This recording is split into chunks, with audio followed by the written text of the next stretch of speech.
What's up, guys? Welcome back to the channel. It is 4th of July weekend, and you'll probably see behind me there is a lot of traffic going on. But I'm bringing you a video today, and it's all about the scrounger head. Probably one of the most popular techniques right now on the Tennessee River chain, and it's just won a couple $100,000 literally within the last month. Jason Lambert is probably the most famous guy throwing this, and he's the reason you can't buy Jerky J anywhere. Luckily, I had a few extra ones stored up in my shed and some other awesome baits I want to show you guys. And I've got 3 different types of scrounger heads here to show you. And my buddy Jake Lawrence just won the FLW Coastal Series event on Kentucky Lake using one of these scrounger heads to help him secure the win. I'm going to link the video I did with him just a couple weeks ago in the description. Also going to link a video with Aaron Martins talking about the new Picasso sujin head and how to choose a bill for it. But I'm here today to show you how to rig these, the different types of scrounger heads out there, some baits to put on them, plus I'm also going to talk about setup just a little bit. First thing we're going to talk about is the different types of scrounger heads out there. Now, the scrounger really originated back in about 2006, debuted at the Bassmaster Classic Expo there in Birmingham, Alabama, and Aaron Martins is kind of the father of it. But now it's grown into really big heads, big hooks, and putting big baits on there. And right now, the Tennessee River Tackle head, the trimmer head, now owned by Jinko Fishing, is one of the most popular out there. Very simplistic design. It has this right here. This is the bill. This is where the magic happens. You have a snap right here. So you tie to your snap, not directly to the bait, and it has about a 6/0 heavy wire hook on it.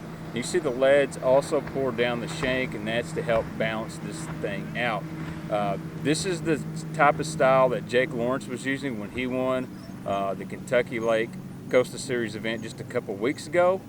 These have been super popular, hard to get, and this is really the first brand, the Tennessee trimmer head, that come out in these oversized 3/4, 1 ounce, 1.25 ounce sizes for probing these deep ledges. The next scrounger head I want to talk about just come out 3-4 weeks ago. This is the Picasso sujin head, and this was designed by Aaron Martins itself. Now, what makes the sujin special is it took them like 2 years to develop this special bill material, and won't tell me what it's made of. And when you buy a 2-pack of these, you get an extra set of bills. Now, you'll see on the bottom of the bill here on the head, it'll say like 55 or 45. That's the stiffness of the bill. The lower the number, the softer the bill is going to be. When you throw bigger baits, I like a stiffer bill. It deflects water a little bit more. When the water is really hot, you'll want that stiff bill. When it cools down, you can get away with a soft bill and smaller baits. The cool thing is the way they make this, if you can see that right there, your bait can basically butt up to the very inside of this right here. And I've been throwing this in my pool, and this thing swims awesome. I am really impressed by this sujin. Again, I'll link that video where Aaron Martins is talking about swapping the bills out in the description. I even put a card up there for you. So that is the sujin head. They're really popular. I have sold a ton of these on tacklefreaks.com and had some great feedback. All right, the last one I want to talk about is from Hog Farmer Bait Company, and it's called the Hog Wobbler.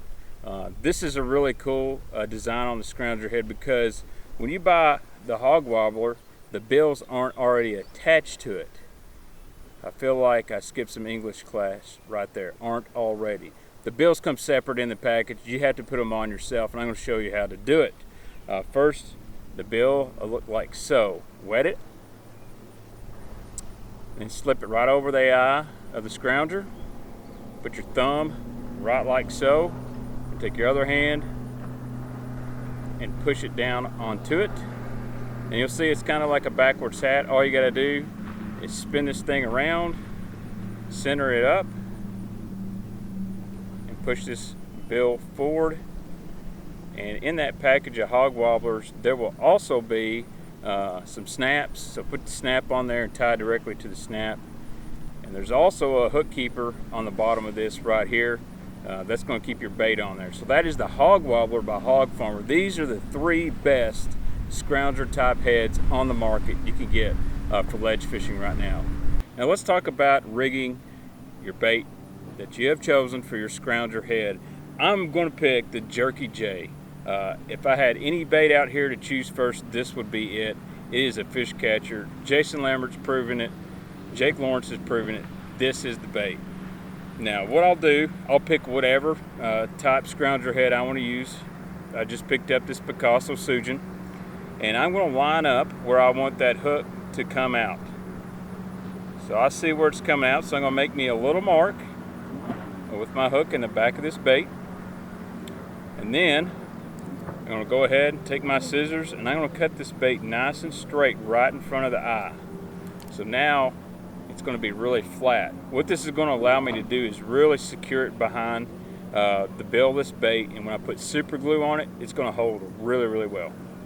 So then I'll just kind of like a worm, I'll just kind of thread it on there, see where it's supposed to come out, and I try to do this as straight as possible. Push it out, and then I just slowly push it right up behind the bill, and it is nice and straight like that. And sometimes I'll actually go really deep in the body. Jake Lawrence has an awesome trick for that, but that's the standard way how to rig. Now I'm not done. The first thing I'm going to do after I rig this up is throw this over the side of the boat and see if it runs right. I've got one rigged up right here, and it runs perfect. So if it runs right, it wobbles right, I'm going to slowly push this head down, or bait down on the head just a little bit. Then I'm going to take my super glue and I'm going to glue it right here, and then I'm going to push it back up and let it hold on the head for 15-20 seconds. Let it sit in the sun, dry out, and then I'm going to go to town. When you use that super glue, it takes a lot of fish to really mess these baits up, pull it off the hook. You know, I know guys that are getting 20-30 fish off one. This works really, really good, and you really need some super glue. So that's how you rig any bait on this scrounger head.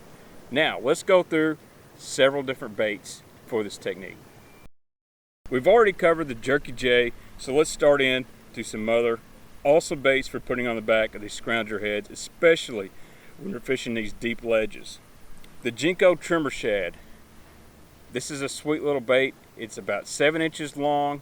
It also comes in a 5-inch model. Again, straight tail, super soft plastic in these. Now this bait doesn't have as much roll as the Jerky J. When I say roll, movement like this right here, but what the trimmer shad does have is a really good tail whip. It makes an S action along the bottom.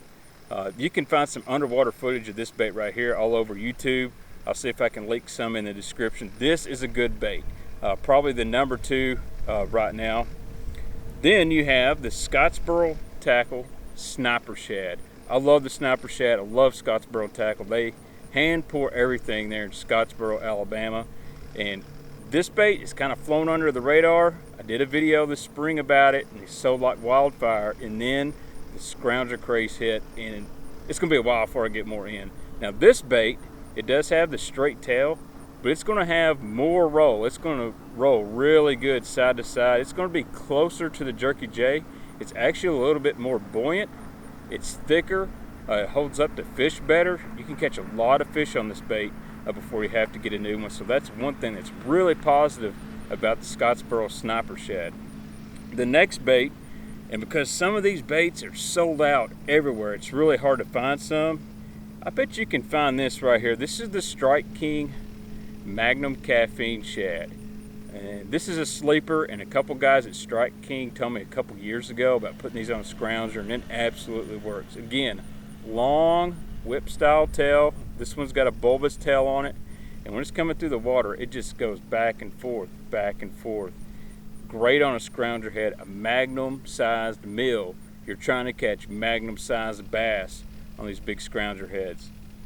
For the budget angler in mind, this Magnum Super Fluke is a really good one as well. 7 inches long. It does have a forked tail.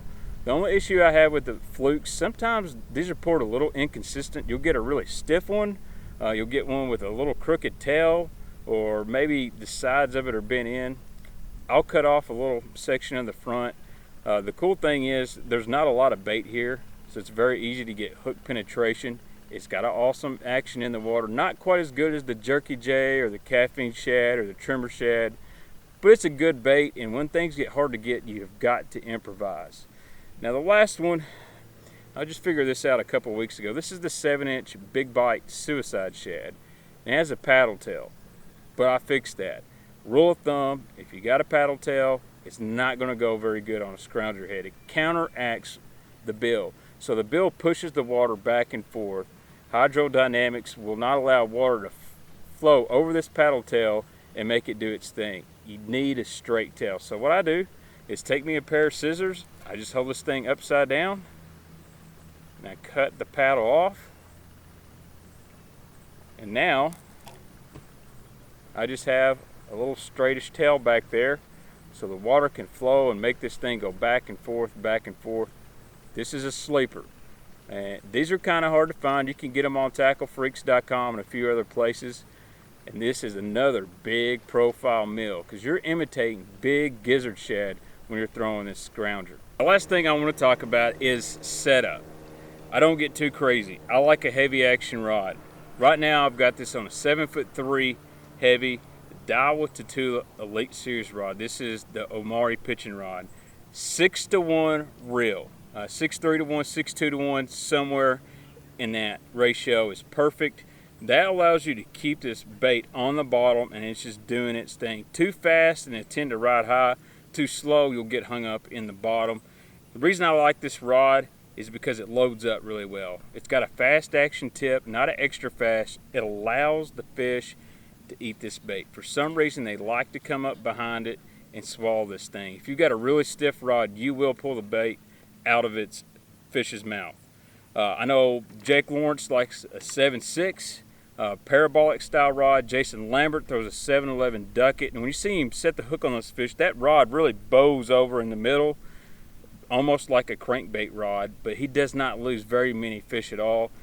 So make sure you don't want a super stiff rod and you don't want a noodle. You want to have that good bend in it, and you need some tip to cast it out there, and you can feel that bait work along the bottom. Guys, if you like the video, do me a favor, hit that subscribe button. We're almost at 6,000 subs, and I am tickled to death. Could not do it without you guys. Hit the bell, get notifications every time I put a new video up. I'm going to start doing some YouTube Live. I hope you learned a lot about these scrounger type baits. I'll see you next video. The Baitman is out.